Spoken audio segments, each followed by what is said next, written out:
Voy a explicar un poco el contexto de estas cosas porque puede ser si bien es interesante desde el punto de vista teórico por potenciales implicaciones que tiene la teoría, a pesar de ser bastante reciente, como que ha explorado rápidamente, ha llamado la atención de mucha gente, incluyendo. ¿Ya? El contexto parte con notaciones, digamos, relativamente simples de problemas conocidos como problemas tanto de Cauchy, de primer y segundo orden, que representan, digamos, formulaciones abstractas de ecuación de calor y ecuación de onda. ¿Ya? Pueden ser reducidas, digamos, entre comillas, reducidas bajo ciertas condiciones técnicas a estas representaciones de calor. Entonces, en general, uno va a tomar un espacio de Banach de mayúscula E positivo y uno tiene, como es matemática, tratar de llevar las cosas en un contexto más general posible. Bajo ciertas condiciones, básicamente llevando la formulación integral de cada una de estas, se puede considerar cada una de estas como unas expresiones particulares de esta representación más general que es lo que está acá. Y esto funciona bien cuando uno tiene funciones, operadores definidos sobre los números reales, en particular los números reales positivos. Entonces, el operador que genera, digamos, acá cuando son ecuaciones de primer orden, lo que genera el operador A es una familia de operadores llamada semigrupo, y para el caso de ecuación de segundo orden, la familia llamada familia coseno, y aquí hay un cierto comportamiento, digamos, tipo positivo ergódico en el caso real, y con una familia asociada llamada familia seno. Caso más general, para núcleos K y K cualquiera, esto se llama familia acá regularizada, y esto incluye semigrupo, familias coseno, fraccionarios, entre otros.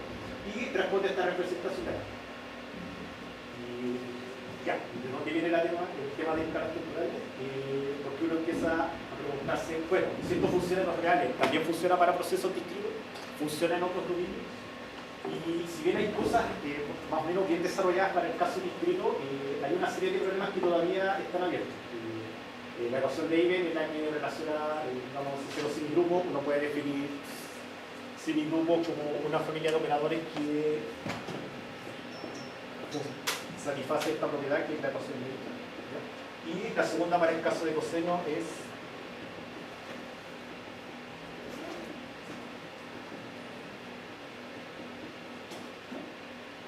esa de ahí. Digamos acá TS positivo y acá TS reales arbitrarios. Entonces uno se pregunta, para el caso discreto, ¿estas cosas todavía se verifican o bajo qué condiciones estas cosas se verifican? Eso es la ecuación de Eigen y de D'Alembert respectivamente. Y ahí uno empieza a escuchar, existen estas cosas en otros contextos, en otros subconjuntos reales, de los números reales. Esas son parte de preguntas que han aparecido en los últimos años. De hecho, la referencia o la principal motivación para este trabajo que voy a presentar acá son representaciones bastante recientes. De 2014 es un libro de Carlos Kusama, Daniel Arval, etc., donde ellos definen semigrupo, coseno y seno discreto derechamente para operadores definidos sobre los números naturales, incluyendo el cero. Este es un trabajo muy reciente por Carlos Kusama, Hernán Enríquez y Edwin Mezquita, que pudieron definir derechamente un cero semigrupo en escalas temporales. Un trabajo muy reciente de nuevo de Eigen y mi autoría y Rodrigo Ponce, que pudimos, inspirados en esto, pudimos ver el problema para ecuaciones de segundo orden. Y ahí uno se tira a la piscina. Si existe el primer orden, existe el segundo orden, existen las cosas intermedias. Y en el caso fraccionario solo existe en el caso real y en el caso discreto hasta ahora, y por lo tanto es inspirado en estas ideas y usando ciertas transformaciones integrales. Lo que quiero ahora hoy día es para presentar una teoría, o por lo menos el cimiento de una teoría para ecuaciones resolventes en escalas temporales, en este caso, para derivadas entre 0 y 1. El esquema es básicamente lo que está acá, algunas muy pocas cosas de escalas temporales, cuál es el problema con el que voy a trabajar, que va a ser semejante a lo que expliqué al inicio, y de ahí en adelante tratar de construir operadores de solución y a ver si alcanzo a presentar como unos casos, digamos, unas impresiones explícitas sobre estas cosas. Primero lo primero, ¿qué es una escala temporal? Es cualquier conjunto cerrado y no vacío de los números reales, desde una sucesión convergente a cero, incluyendo el cero, números enteros, naturales positivos incluyendo el cero, ejemplos varios, y uniones de intervalos cerrados que también corresponden, digamos, si uno tiene un cierto objeto que tiene un comportamiento, digamos, periódico o cierta temporada, desde cultivos de temporada en adelante, uno puede definir el tiempo en el cual estas cosas funcionan como uniones de intervalos cerrados. forward jump y backward jump son básicamente el sucesor en la escala cuando lo puedo distinguir y el antecesor respectivamente cuando puedo distinguir ambos. Si no, sigma de t se define como igual a t, en el caso real, por ejemplo. Las dos cosas son iguales a t. Si estoy parado en números enteros, esto sería n más 1 y n menos 1. Ejemplo básico. Como son conjuntos cerrados y no vacíos, todavía puedo hacer cálculos y tener nociones de derivadas integrales. La derivada es un número que verifica esa desigualdad que contiene algo real y algo discreto, digamos U, un entorno del número t, y t sub k es la escala menos el número máximo cuando lo puedo distinguir, si no es igual a b. Si puedo ir hacia el frente, también puedo ir hacia atrás. Entonces defino esta otra, digamos como el espejo, y aquí cambia el delta por nabla, el sucesor entre comillas por el antecesor, etcétera, etcétera. Si puedo definir derivadas, puedo definir integrales y que posee casi todas las propiedades usuales. Aún es lineal, aún es aditiva, aún es creciente, pero no tengo integración por partes, por ejemplo. Es una propiedad que se pierde para escalas temporales porque la derivada de producto no se porta exactamente igual al caso real, en vista consecuencia de la discriminación. Básicamente hay un ejemplo muy pequeño de cómo funciona la integral. Pero cuando digo integral delta, digamos que cubro el intervalo de izquierda a derecha. Por eso están los saltos que aparecen acá. En cambio, cuando digo integral nabla, también cubro el mismo intervalo, pero voy de derecha a izquierda. Por eso aparece acá el último uno de la escala, que no aparece en el caso de la derecha. Entonces, eso es lo que quiero decir con t sub k, es lo que está acá menos el número 11. Por eso estas cosas se portan bien y están bien definidas. Para el caso de abajo, el t sub k sería, digamos, aquí como gente no tomar en cuenta, pero acá no lo distingo porque es parte de un intervalo. ¿Sí? ¿Estas son las derivadas fraccionarias? No, estos son derivadas en el contexto de escala, no he visto nada fraccionario. ¿Y el delta, o sea, dónde viene? ¿Dónde? No, el delta y el nabla es básicamente, estoy diciendo derivada, es como la derivada hacia adelante cuando uno define las cosas en idiomas que no es entero. No hay nada, ya que no hay nada todavía. Fraccionario no ha hablado nada aún. Ok. Esto es derivada mirando hacia el frente, fdn más 1 menos f a n, y acá lo mismo. O sea, más menos. Sí. Nada más. Ya. Definiciones. Y se puede preguntar, disculpe, ¿Sí? bueno, en estas últimas dos líneas. Sí. Y como yo entiendo de sentido común, digamos, justo para estas dos líneas, por ejemplo, esta construcción ha sido introducida, ¿cierto? Claro. Sí, entonces, y yo no puedo entender, y para qué es necesario que estas valores discretas, o sea, para qué era necesario generalizar, bueno, con qué objetivo esta generación ha sido hecha, para qué se aplica. El objetivo primario, digamos, por el que surgió la teoría de escalas, fue tratar de unificar lo continuo y lo discreto en una única formulación matemática. Partió con ese objetivo. Y esa es como una afirmación como del año 30 y algo, creo que era Bell, el nombre de la persona, que dijo, quizás algún día se pueda construir una matemática que reconcilie lo continuo y lo discreto y no se vean como cosas separadas.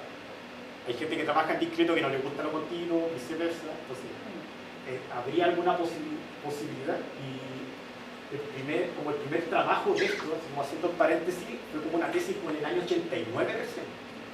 La teoría tiene como 30 años. Pero el objetivo primario fue eso, ver lo continuo y lo discreto como dos caras de la misma moneda y no como dos entidades o formulaciones que no se hablaran entre ellas. Ese fue como el origen, como el objetivo que atacó el surgimiento de la teoría. ¿Ya? Gracias. Ya. Seguimos. Bueno, también tiene su formulación de continuidad, etc. Y aquí lo importante, y aquí voy a hacer una declaración de intenciones. Voy a empezar a hablar en esta formulación, digamos, hacia el frente de ahora en adelante, lo cual condiciona esta definición de RD continua, si es regulada y continua en puntos versos a la derecha, con regulada entiendo que la existencia de límites bajo estas condiciones. Cuando digo existencia de límite, no se arranca infinito ni menos infinito. Y la RD continuidad me garantiza esta propiedad, que es la más interesante, si se cumple esta desigualdad en todos los elementos del escalador. ¿Para qué es esto? Básicamente porque, volviendo al problema que dio al inicio, uno puede definir un operador, digamos una familia resolvente, digamos semigrupo coseno, de dos maneras. O la defino mediante esto, o la defino como un objeto cuya transformada de Laplace satisface una cierta propiedad. Voy a usar ese último informe. Pero para eso, ¿qué necesito? Una definición de transformada de Laplace en este contexto que está dada por esta expresión. Suena feo, para cuando la escala temporal es los reales, esto es b vale 0, esto es la exponencial que conocido desde el curso de ecuaciones diferenciales. Y acá la única diferencia es que este objeto o menos lambda que es definido como esto de acá. Y la gracia es que uno cuando da vuelta el orden, y lo menos es como la suerte de invertir, pero este lleva a caso a escala más central. Entonces esto, para el caso real, crearlo, es exactamente la que quería transformar de Laplace del curso de ecuaciones. Para el caso discreto, digamos, en los números definidas en esta escala, donde h positivo se ve de esta forma, el dt es esta diferencia h, el salto entre puntos, y el f sigue siendo f, y este que ahora menos lambda t se convierte en el denominador medio feo de abajo, que es más feo para el caso de escalas definidas en esta forma, donde acá ya el 0 no es parte, sino que está definido desde 1, que es como el punto 0 entre comillas, y el h o el dt se convierte en esta diferencia de acá, que de nuevo es la diferencia entre dos puntos de la misma. Disculpe, ¿Sí? ¿a qué se refiere el q elevado al n sub 0? Básicamente, una forma muy decidida de resumir todas las potencias enteras de Q. Y técnicamente debe ser escrito entero, pero para efectos de transformar de Laplace no importa cuando tiene un valor en adelante. Aquí en el caso desde el 1 en adelante. Técnicamente la escala es todas las potencias enteras de Q, incluyendo el 0, para que sea un conjunto cerrado y esto tenga sentido. Porque quiero que el conjunto, por definición, la escala es un subconjunto cerrado de R. ¿Ya? Y aquí viene el primer problema. Como tengo dos formulaciones de derivada, parte del problema es definir un problema. ¿Con qué voy a trabajar? Y ahí aquí aparecen varias cosas. La transformada de Laplace todavía tiene unicidad, entonces mezclar las derivadas no es en general una buena idea. Y debe contener a lo que ya se conoce en el caso real y tratar de contener ciertas propiedades de cálculo discreto. Y ahí es donde empiezan los problemas. El concepto de semigrupo viene de acá, donde estos son los números reales, esto es la quería derivada, lo mismo para coseno y seno, aunque en estos casos no es la única formulación admisible. Si yo cambiara estas dos por la derivada nabla, esto todavía funciona. No está definido, pero uno puede poner el espejo y hacer las cuentas que funciona redefiniendo lo que corresponde. El concepto de resolvente fraccionario proviene de esta formulación. Y aquí es donde hay varias formulaciones de derivada fraccionaria, pero básicamente la ecuación básica es derivada fraccionaria por delante. ¿Cuál fue la idea anterior? Tratar de construir la formulación integral, que es la misma idea que repito ahora. Consideraba la versión integral de cada una independiente del contexto y, extrañamente, o no tanto, responde los mismos patrones genéricos. Pero ¿qué es lo que voy a usar ahora? La formulación unificada va a ser esta de acá. Y acá no puedo escribir, ojo, acá dice t menos gs, acá yo no puedo escribir t menos sigma de s. ¿Por qué? Porque si tomo como un ejemplo de escala uniones de intervalos cerrados, no puedo garantizar que el t menos gs viva, incluso si el t y el s viven en la escala. Necesito escribir eso, necesito escribir eso. Entonces, es casi lo que uno conoce. Entonces, ¿cuál es la idea? Esto, que era muy parecido a lo que vimos al inicio, es nuestro punto de partida para definir poder. Ya vamos a ver quiénes pueden ser el K y quiénes pueden ser el A, que se conocen para los casos de física. Si tengo la fórmula, si tengo el problema, pues ya sé que le puedo pedir la solución. Y aquí hay una separación de la solución clásica o solución fuerte, una ecuación, digamos, integral en este caso, y una solución débil, no débil en el sentido dual, sino que la función satisfaga esto lo que da acá. Entonces le estoy pidiendo, ¿por qué? Porque débil no significa a priori que sea diferencial del objeto que es fuera. Entonces débil significa que es débil por eso es mild y no weak, para los que conocen la teoría de los espacios duales y esas cosas. Entonces es débil, pero no en el sentido de. Entonces le voy a pedir y necesito hacer esa diferenciación entre las soluciones. Ya tengo un problema, lo tengo más o menos bien definido. ¿Qué me falta ahora? Cómo definir un objeto generado por este operador A y qué comportamiento le voy a pedir. Y aquí viene el tema, y aquí la clave es la definición de transformada de Laplace, un poco extraña, nada más. ¿Qué le voy a pedir? Voy a partir con, y aquí vuelvo voy a partir de esta formulación que era moralmente lo que teníamos para formulación unificada, y la condición es la siguiente. Dada, digamos, U una función R continua y omega un número complejo para el cual la integral que define la transformada de Laplace tenga sentido, que se resume de esa forma. Una solución débil del problema, o existe una solución débil del problema, sí, solo sí. La transformada de Laplace pertenece al dominio del operador, ya vamos a ver quién es, y la transformada de Laplace satisface esta expresión. Y que es la misma idea de tome su ecuación, aplique transformada de Laplace, y que es como la idea de la demostración. La demostración se hace técnicamente de ida y de vuelta, pero el paso clave es definir estas cosas que sean como exponencialmente acotadas en este dominio, como en este contexto, y uno recupera expresiones de transformada de Laplace. Y aún la convolución se puede extender bajo ciertas condiciones, como al aplicar transformada de Laplace se recupera que la transformada de la convolución es producto de las transformadas originales. Entonces eso funciona. Entonces, ¿qué voy a pedir? Esta formulación es la que voy a usar para definir qué es lo que quiero que sea la solución de mi problema.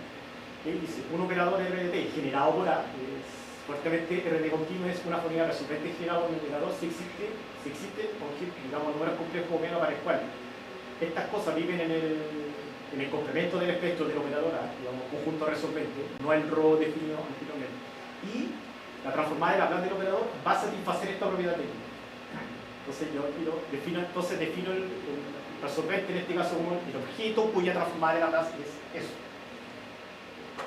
Cosas que se conocen desde antes, sí. C0 semigrupo se porta así, recupera el lambda menos a la menos 1 manipulando algebraicamente, lo mismo para coseno, lo mismo para seno.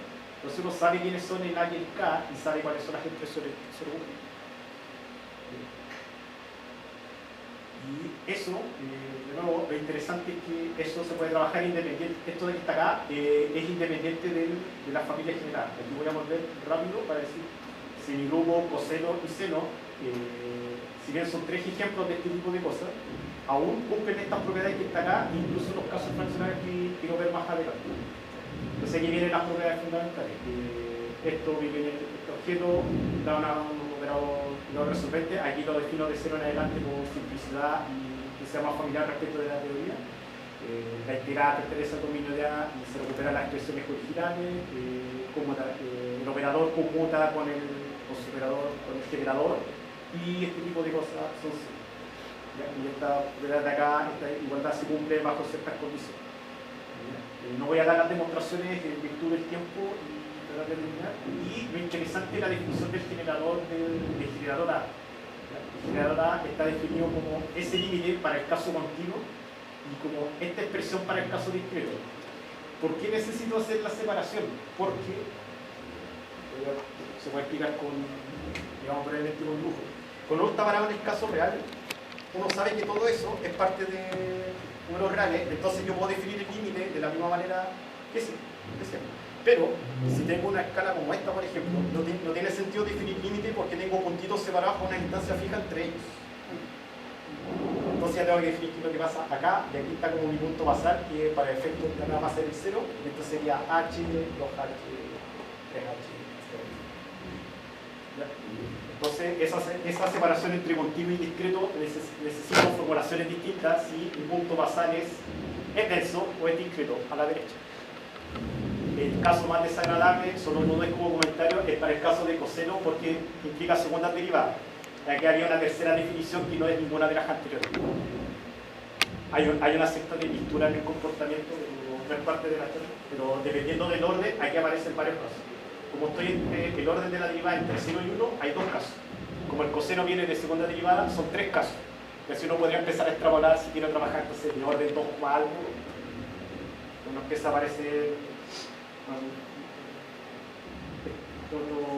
más comportamientos extraños dependiendo del comportamiento del punto y del que sigue. Finalmente, al fin lo que uno consigue, aún tengo, si tengo teorema de existencia, todavía tengo teorema de unicidad en este contexto y puedo decir que si ya es un operador lineal y acotado, este problema, la formulación que di tiene una única solución clásica. Y el argumento es bastante clásico. Uno define el operador G como candidato a solución, y ya sabemos del trabajo anterior, o por lo menos acto de confianza o de fe. Este operador está bien definido, tiene un único punto fijo, y por lo menos garantiza solución débil, y si el operador A es cerrado, puedo pasarlo dentro de la integral, que eso da la propiedad de gano que además de lo anterior, la solución débil es de hecho una solución fuerte en el sentido de solución. ¿Ya? Entonces, como para ir terminando, quiero mostrar un poco las caras de este tipo de cosas. Voy a dar 3 ejemplos con los cuales voy a terminar.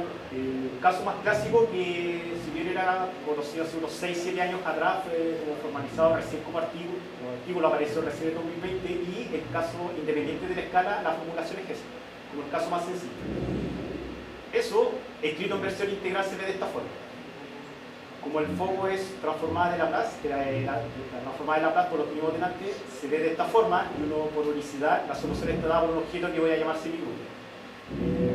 Para el caso real es como suerte de como exponencial ya por el operador. Para el caso discreto la expresión es gesta, y para el caso de este tipo de escala, de aquí de nuevo, potencia gestera, unión del cero para que el conjunto sea efectivamente cerrado, la expresión es un poco más incómoda, que está dada por este producto de aquí.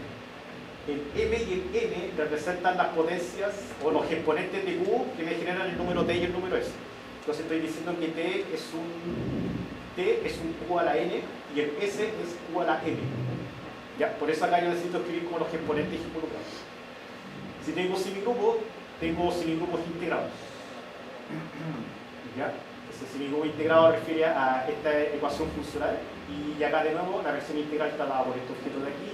Y acá nuevamente este bicho tiene como transformada de Laplace esta expresión, y por unicidad tenemos nuevamente como solución del problema la convolución, que de nuevo en este contexto está bien definido. Por lo menos para casos continuos y discretos, las expresiones existen como tales. ¿Ya? La convolución es esta, y representa por el núcleo, digamos, algo a la alfa sobre el gamma de n, y esta expresión que es un poco más horrible, de hecho bastante horrible para el caso discreto. Y el interesante, que rompe la condición inicial en cero, es, para terminar, caso fraccionario. ¿Qué significa la C? Derivada fraccionaria en la formulación de Caputo. También existe para Riemann-Liouville, pero voy a dar solamente algunos detalles de cómo funciona. Y aquí voy a explicar, en este slide está explicado el caso continuo. ¿Ya? Entonces este es como el núcleo fraccionario que está acá, que es G sub alfa, porque el orden está para alfa entre 0 y 1. Este núcleo alfa es R beta menos 1 sobre gamma de D, también definido, por lo menos su transformada de Laplace también definido como integral impropia. Y para ese caso la solución satisface, la transformada de Laplace de la solución es esto, y el objeto es la función de Mittag-Levy. Para el caso discreto hay dos problemas.